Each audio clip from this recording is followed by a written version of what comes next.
வசிஷ்ட மகா கணபதியே நமக. வணக்கம். எஸ்கே ஜோதிடத்தின் வாயிலாக உங்களை சந்திப்பதில் பெருமகிழ்ச்சி அடைகின்றேன். இன்றைய ஜோதிடம் சார்ந்த பதிவு திருமணம் காலதாமதம் ஆகுவது ஏன் என்கின்ற தலைப்பில் பார்க்க இருக்கின்றோம். அதற்கு முன்னாடி என்னுடைய சேனலை நீங்கள் சப்ஸ்கிரைப் பண்ணிக்கங்க, நண்பர்களுக்கும் உறவுகளுக்கும் ஷேர் பண்ணுங்கள், லைக் பண்ணுங்கள், மறக்காமல் பெல் பட்டனை ப்ரெஸ் பண்ணுங்கள். இதுபோன்று செய்வதன் மூலமாக என்னுடைய வீடியோ பதிவானது உங்களை வந்து சேரும். ஜோதிடம் சார்ந்த பல்வேறு கருத்துக்கள் உங்களுக்கும் கிடைக்கப்பெறும். தலைப்பில் போகலாம். திருமணம் காலதாமதம் ஆகுவது ஏன்? ஒரு ஜாதகத்தில் எப்பொழுதுமே நம்ம கவனிக்க வேண்டியது, ஒவ்வொரு பண்புகளுக்கும் ஒரு ஆதிபத்தியம் காரகத்துவம் அப்படின்னு இருக்குது. இது எல்லாத்துக்கும் தெரியும் பொதுவாக. இப்போ திருமணம் அப்படின்னு சொன்னால் ஒரு ராசி கட்டத்தில் 7ஆம் இடத்தை குறிப்பது திருமண ஸ்தானம். லக்னம் என்பது 1, லக்னத்திலிருந்து எண்ணி வர 7ஆம் இடம் என்பது திருமணத்திற்கான பகுதி. அப்போது இந்த 7ஆம் பாவம், பாவாதிபதி, 7ஆம் இடத்தில் அமர்ந்த கிரகங்கள், இதை நம்ம முதல்ல பார்த்துக்கணும். அப்புறம் திருமணத்திற்குன்னு காரகத்துவம் வகிக்கின்ற கிரகம் சுக்கிரன், அதை கன்சல்ட் பண்ணணும். அதனை அடுத்து குடும்பாதிபதி சொல்கின்ற 2ஆம் பாவம் எப்படி இருக்குது அப்படின்னு பார்க்கணும். இந்த குடும்பத்துக்கு காரகத்துவம் வைக்கின்ற குரு பகவான் எவ்வாறு இருக்கிறார் என்பதை பார்க்கணும். இப்படி ஜாதகத்தை நிறையா கோணங்களில் பார்க்கணும். அனைத்து கோணங்களிலும் நம்ம அலசி ஆராய்ந்த பிறகே நாம் ஒரு முடிவுக்கு வர முடியும். அப்போ எந்த ஒரு அமைப்பாக தான் சரி. இப்போ தொழில் அப்படின்னு சொன்னோன்னா 10ஆம் இடம், 10ஆம் பாவம், 10ஆம் இடத்தில் இருக்கின்ற கிரகங்கள், 10ஆம் பாவாதிபதியினுடைய இணைவு, தொழில்காரகனான சனி, இதை அனைத்தையும் நம்ம கருத்தில் கொள்ள வேண்டும். லக்னாதிபதியுடைய நிலை, இப்படி எல்லாத்தையும் நம்ம பார்க்கணும். இப்போ என்னுடைய தலைப்பு என்னென்னா, திருமணம் காலதாமதம் ஆகுவதற்கு காரணம் என்ன? இன்றைக்கி இருக்கிற காலகட்டத்தில் ஒரு பெண்ணுக்கு 23 வயசு 24 வயசு வந்துச்சுன்னு சொன்னால் பெற்றோர்கள் திருமணத்திற்கான முயற்சியை எடுத்துருவாங்க. அப்போ தான் ஜாதகத்தை எடுப்பாங்க. அது வரலாம் எடுக்க மாட்டாங்க. அதே மாதிரி பையனுக்கு பார்த்திங்கன்னா 25-26 கூட ஆகலாம். அப்போ 25-26 வயசுக்கு மேலே போகும் பொழுது நம்ம பையனுக்கு திருமணத்தை பண்ணி வைக்கணும் அப்படிங்கிற அந்த அமைப்பில் ஜாதகத்தை எடுத்துகிட்டு வருவாங்க. வந்தோடனே ஜாதகத்தை கொடுப்பாங்க. பையனுக்கு திருமணத்திற்கான காலம் இருக்குதா, நேர காலம் இருக்குதா அப்படின்னு பார்ப்பாங்க. இப்போ ஜாதகத்தை பார்த்தோன்னே நம்ம என்ன பண்ணணும்னா, முதல்ல குடும்பஸ்தானம் எப்படி இருக்குது, 7ஆம் இடம் எப்படி இருக்குது, குரு எப்படி இருக்குது, சுக்கிரன் எப்படி இருக்கிறார், 7ஆம் பாவாதிபதியோட நிலை என்ன, நம்ம முதல்ல பார்த்துடுறோம். அப்புறம் நடப்பு தசாபுத்தி என்ன அப்படின்னு பார்க்கணும். சரிங்களா? இந்த இடங்கள் வீக்காக இருக்குன்னு வச்சுங்களேன், இந்த இடங்களில் பாவகிரகங்களுடைய இணைவு தொடர்பு இருக்குன்னு சொன்னால் நிச்சயமாக சொல்லலாம், என்னுடைய அனுபவத்தில் 29-30 வயசு தான் கல்யாணம். சரிங்களா? இப்போ ஃபார் எக்ஸாம்பிள் இப்போது நிறைய சொல்லலாம். இப்போ கும்ப லக்னம், லக்னத்தில் கேது, 7இல் ராகு. கும்ப லக்னம், 7ஆம் இடத்துல ராகு இருக்கலாமா? இருக்கக்கூடாது. அப்போ 7ஆம் இடத்துல ராகு, கேது, செவ்வாய், சனி போன்ற கிரகங்கள் இருக்கவும் கூடாது. 7ஆம் பாவாதிபதி கூட இந்த சனி ராகு இணைவு இருக்கக்கூடாது. 7ஆம் பாவாதிபதி 6-8-12 மறையக்கூடாது. 7ஆம் பாவாதிபதி இந்த சனி ராகோடு இணையக்கூடாது. 7ஆம் இடத்திலும் சனி, ராகு, கேது, செவ்வாய் போன்ற பாவகிரகங்கள் அமரக்கூடாது. 7ஆம் பாவாதிபதி கூடவும் இந்த சனி, ராகு, செவ்வாய் போன்ற பாவகிரகங்கள் இணையக்கூடாது. 7ஆம் பாவாதிபதி 6-8-12 மறையக்கூடாது. குடும்பஸ்தானம் சொல்கின்ற லக்னத்திற்கு 2ஆம் பாவாதிபதி இந்த ராகு, கேது, செவ்வாய் போன்ற கிரகத்தினுடைய இணைவில் பார்வையில் இருக்கக்கூடாது. குடும்பத்துக்கு காரகத்துவம் வைக்கின்ற குரு பகவானும் நல்ல நிலையில் இருக்கணும். பாருங்கள், அப்போ எப்படி பார்க்கணும் பாருங்கள். அப்போது ஒரு எடுத்துக்காட்டாக இப்போ கும்ப லக்னம், லக்னத்தில் கேது. இப்போ கும்ப லக்னத்துக்கு 7ஆம் இடம் எது? சிம்மம், சூரியன். அப்போ 7ஆம் பாவாதிபதி சூரியன் லக்னத்திற்கு 6இல் கடகத்தில் அமர்கிறார் அப்படின்னா 7ஆம் பாவாதிபதி 6ஆம் இடத்தில் மறைஞ்சு போயிட்டார் அப்படின்னு அர்த்தம். அப்போ 7ஆம் பாவாதிபதி லக்னத்துக்கு 6ஆம் இடத்தில் இருக்கலாமா? இருக்கக்கூடாது. 6ஆம் பாவாதிபதி 7 இருக்கக்கூடாது, 7 கூடையனும் 6ல் இருக்கக்கூடாது. அப்போ 7ஆம் பாவம் கெட்டு போச்சு அப்படின்னு ஒரு கணக்கு வந்துடுறோம். சரி, 7ஆம் பாவாதிபதி கெட்டு போயிட்டார், 7ஆம் இடத்தில் ராகு. அப்போ ராகுவால் 7ஆம் இடம் இருள் அடைகிறது. சரிங்களா? அடுத்து வாங்க, லக்னத்துக்கு 2ஆம் இடம் எது? கும்பலக்கணத்துக்கு 2ஆம் இடம் மீனமனை. அப்போ 2ஆம் பாவாதிபதி யார்? குரு. அப்போ 2ஆம் பாவாதிபதியும் குரு, குடும்பத்துக்கு காரகத்துவம் வைப்பவரும் குரு, புத்திரக்காரகனும் குரு. அவரோட நிலையை பார்க்கணும் நம்ம ஜாதகத்தில்.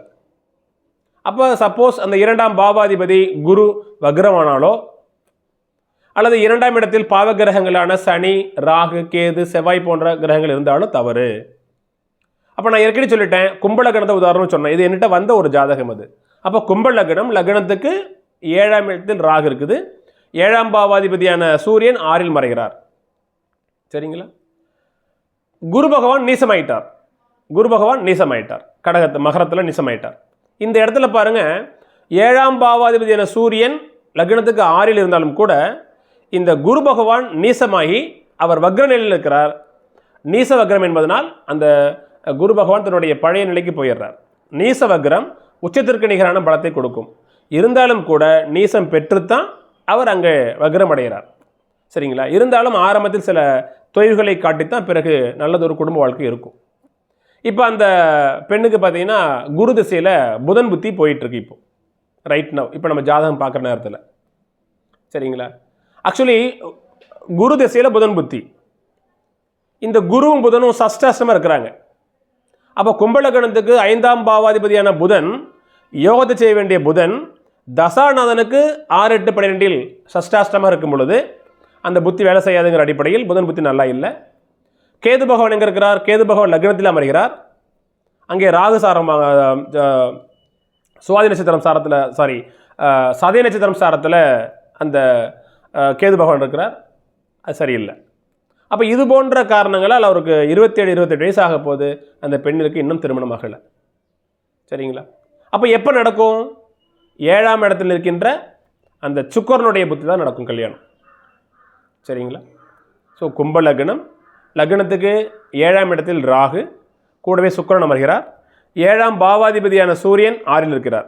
அப்போ 7ஆம் பாவாதிபதி 6இல் மறைகிறார். அப்படிங்கிற அடிப்படையில் திருமண காலதாமதம். நான் ஃபஸ்ட்டு சொன்ன அந்த கான்செப்ட், 7ஆம் பாவாதிபதி 6, 8, 12 அமரக்கூடாது. இந்த ஜாதகத்தில் 7ஆம் பாவாதிபதி சூரியன் 6இல் மறைகிறார்.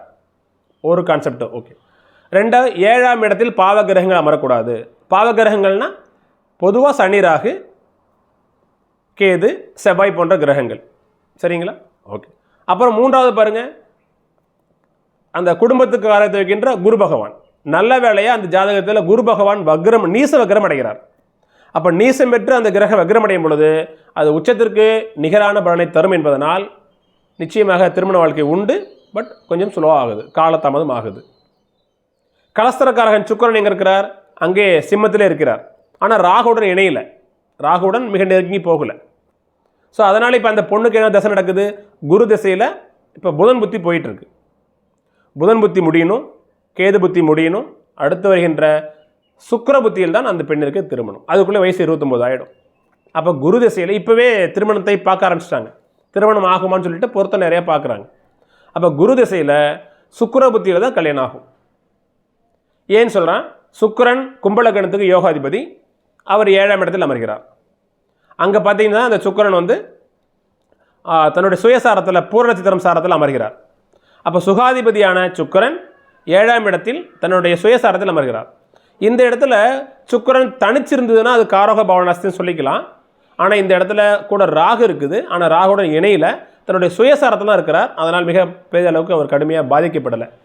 ஸோ அதனால் நான் என்ன சொன்னேன்னா, குரு திசையில் உங்களுக்கு புதன் புத்தி போயிட்டுருக்கு, அதனை அடுத்து கேது புத்தி வரும், அதனை அடுத்து வருகின்ற சுக்கிர புத்தியில் தான் உங்களுக்கு கல்யாணம் அப்படின்னு நம்ம சொல்லியிருக்கிறோம் நம்ம. சரிங்களா? அப்போது எப்பொழுதுமே ராசி லக்னத்திற்கும் பார்க்கணும், ராசிக்கும் பார்க்கணும். முதல்ல லக்னத்திற்கு பார்த்துக்கணும். அப்போ லக்னத்திற்கு 2, 7, 8ஆம் இடங்கள் முதல்ல நல்ல நிலையில் இருக்கணும். சரிங்களா? எப்பொழுதுமே சரி.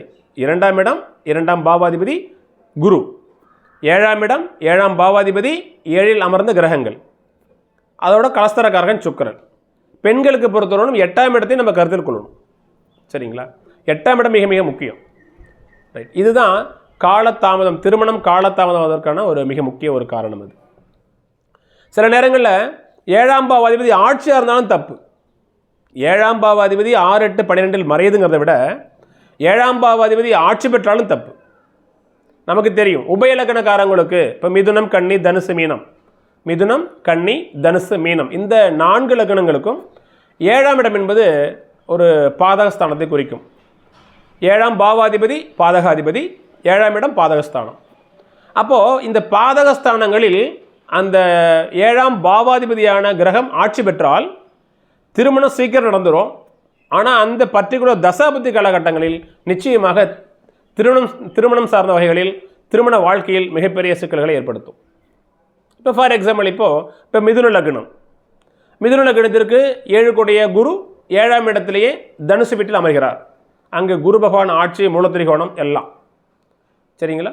ஆட்சியை விட சற்று உயர்வான பலம் கொடுத்த ஒரு கிரகம் அது அந்த குரு பகவான். அப்போ மிதுன லக்னத்திற்கு 7ஆம் இடத்தில் குரு பகவான் ஆட்சி, மூலத்திரிகோணம், ராகு திசை முடியுது.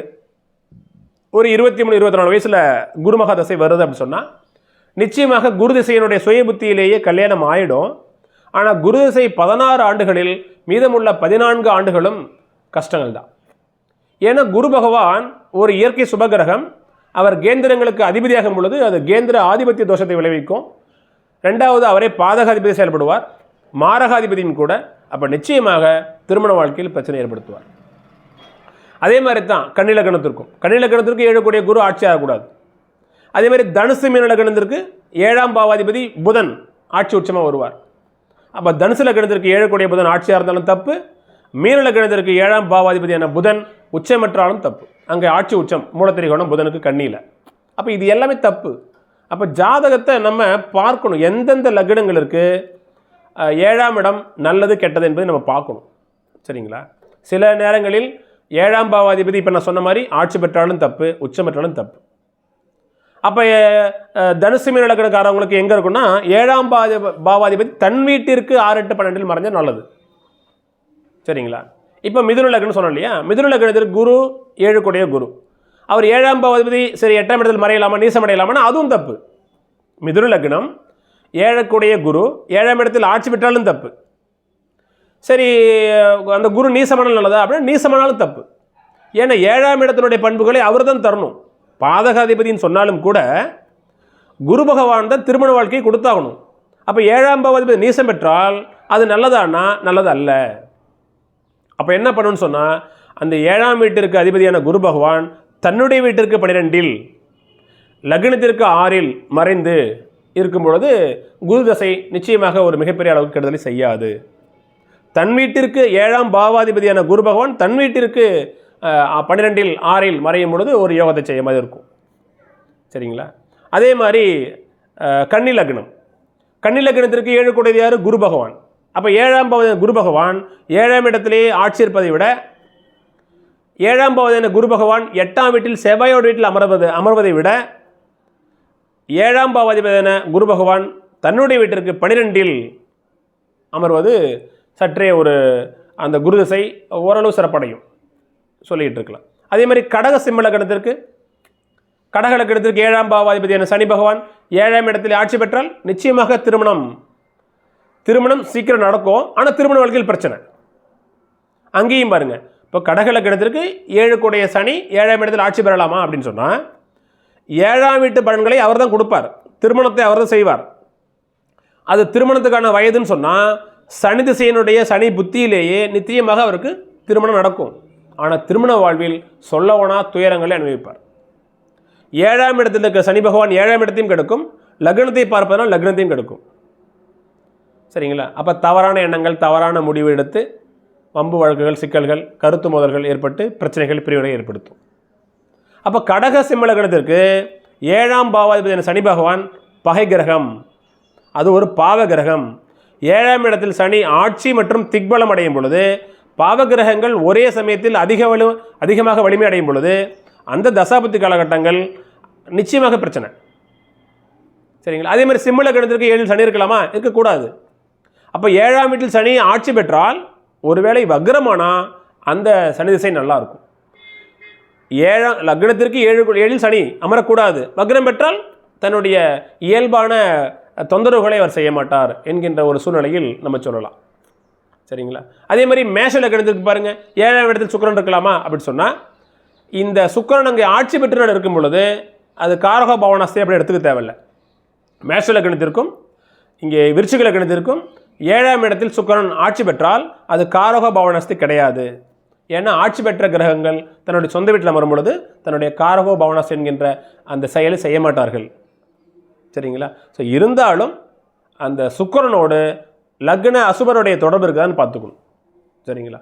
ஓகே, இப்போ நம்மளுடைய தலைப்பு என்னன்னு சொன்னால், திருமணம் காலதாமதம் ஏற்படுவது ஏன் அப்படின்னு சொன்னால், நீங்கள் ஜாதகத்தில் முதல்ல பார்க்க வேண்டியது 7ஆம் பாவாதிபதி, 7ஆம் இடத்தில் அமர்ந்த கிரகங்கள், லக்னத்துக்கு 2ஆம் பாவாதிபதி, 2ஆம் வீட்டில் நின்ற கிரகங்கள், அப்புறம் அதனுடைய காரகத்துவம் பெற்ற குரு, திருமணத்திற்கு காரகத்துவம் பெற்ற சுக்கிரன். இது அத்தனையும் நம்ம பார்க்கணும். அதோட நடப்பு தசாபுத்திகளை கணக்கெட் பண்ணணும். நடப்பு தசாபுத்தி இது கூடவே கோச்சாரத்தையும் சேர்த்துக்கணும். கோச்சார காலகட்டங்கள்னா இப்போ நடப்பு காலகட்டங்கள். அப்போ நடப்பு காலகட்டங்களில் உங்களுடைய ராசிக்கு குரு பகவான் எப்படி இருக்கிறாருன்னு பார்க்கணும். பொதுவாக குரு பகவான் 5, 7, 9, 11 இந்த ராசிக்கு இந்த இடங்களில் வரும்பொழுது அது கண்டிப்பாக ஒரு ஒரு சுப நிகழ்ச்சிகளை தரும் என்பது ஒரு விதி இருக்குது. சரிங்களா? இப்போ இன்றைய காலகட்டத்தில் ராசிக்கு குரு பகவான் எங்கே அமர்கிறார்? ராசிக்கு 5, 7, 9, 11 இந்த இடங்களில் குரு பகவான் அமரும் பொழுது நிச்சயமாக திருமண யோகங்கள் இருக்கும் அப்படின்னு சொல்லலாம்.